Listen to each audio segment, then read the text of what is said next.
All right, day 2. What I want to do is bring you up to speed on something that kind of occurred this morning. And it's kind of part of it, really, because what happened is that the homeowner, it's an older couple, and the wife just came out and asked me a few questions about the progress and what we're going to do here, or what I'm going to do here. And, when I bid on this job, it was a pretty straightforward painting, staining, and, installing some rock down there for a backsplash. As you can see, I've already removed the gutters. But here is what transpired on this whole thing, and I'll give you a heads up.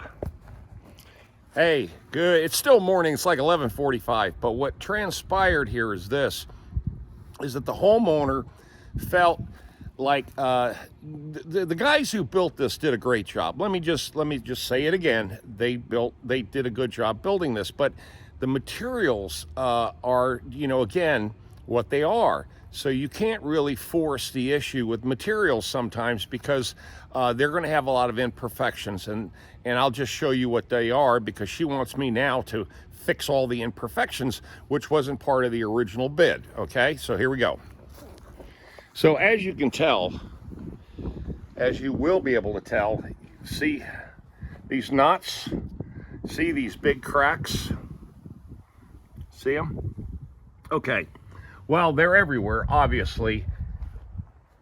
Plus, where the 6x6 meets this post meets the header up here, you see the connective part where they both touch. There's a gap there. So she wants me to fill in all of it. Now, I've already had a little tube of caulk. I had to stop because I didn't have enough. So here's what's going on. This was a massive crack on the outside, and I've already filled this in with caulk, and still have a little bit more to go there on the cracks, you see? So that's what's going on here. And if we go around this whole thing, we'll find boo-boos everywhere. Now, another thing happened is that they did a really good job on the inside of sanding these corners. They're real nice, but they didn't do the outside, because they're going to put, this is all going to be in framework, okay, for windows or screens or something. But you can see the nails up there. She just wants me to hide all this, but see, there's a lot of little fuzzy pieces here, like this. Look at this. Look at this big piece. And basically, that's what I got to contend with, because I got to be careful. I can't, this will give you a bad day real fast if you stick this into your hand. If any of you guys have ever had a splinter before in your life, this will give you a bad day. All right, but you can see the cracks. And it's not like it's everywhere, but all these little knots. And look at this, look at this monster. See? I can't do anything with this. I told her, I says, this is gonna take a big chunk of this wood out of this corner. We don't want to do that. But it has a lot of imperfections. See? And she just doesn't want to see all that. And I says, no problem. I says, I'll stop what I'm doing right now, go get another tube of caulk, and caulk everything. No problem. It's just gonna be more money. And she said, that's fine. No problemo. And it's just stuff like this. She wants to fill it all in, make it look nice and party. All right, now the stain work came out really, really good, as you can tell from yesterday's video. Now, cutting that in is really, you got to be patient, man. You cannot rush. You cannot rush that. You get any of that white paint on that stain, oh boy, it could be a mess. But anyway, as you can tell, I just stopped. Look at this big old knot in here. I got to fill it all in. Hopefully one tube of caulk will do it. I went through half of it already, but again, no big deal. All right. Yeah, the life of a handyman. But you know, that's the kind of stuff you run into, folks. It's the kind of stuff you run into when you're doing these type of jobs. Because sometimes if you're, let me say it to you this way. If your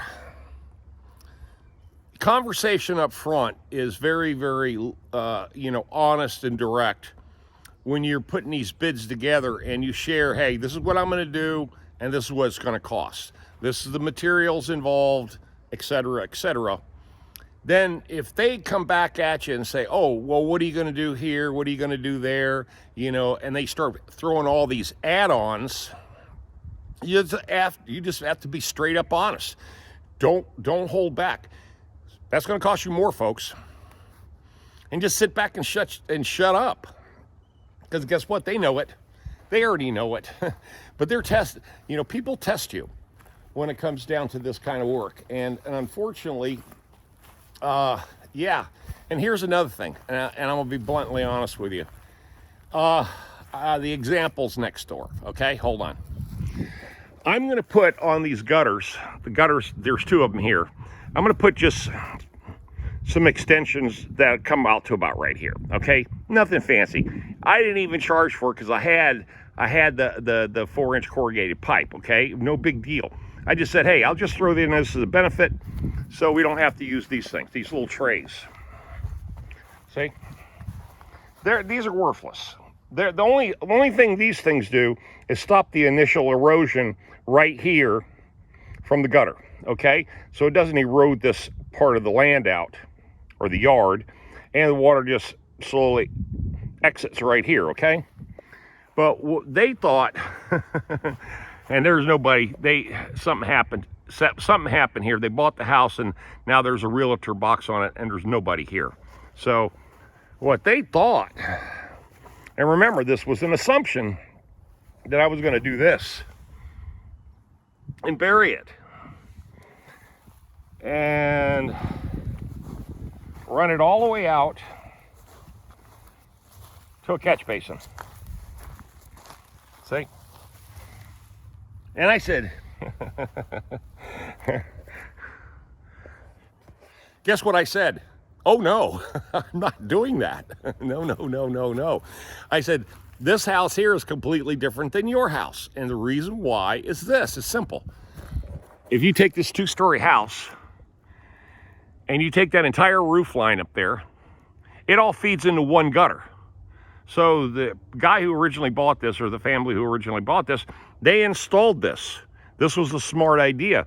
That way it doesn't have, especially since the builder only put the end here, and this is right by the air conditioning, so all this would have been a washout area eventually. Over time, there'd have been a huge washout. And you can see they did a lot of preventative maintenance, put rock in here, edger material, and they dug this, this is very, very smart, okay? This is what you should think about, but the builders will not do this stuff, okay? The builders do this kind of stuff. Now, this, of course, is a whole different ballgame because there's 4 downspouts on the back of this house, not one. And you have a whole bunch less roof line that feeds into one gutter. This feeds, half of this feeds into 2 gutters, okay? Since they built this extension, okay? So originally this would have been, this entire roof line would have had 2 gutters. That has 1 gutter, okay? So if you take that other house as an example, then this is what the results would be.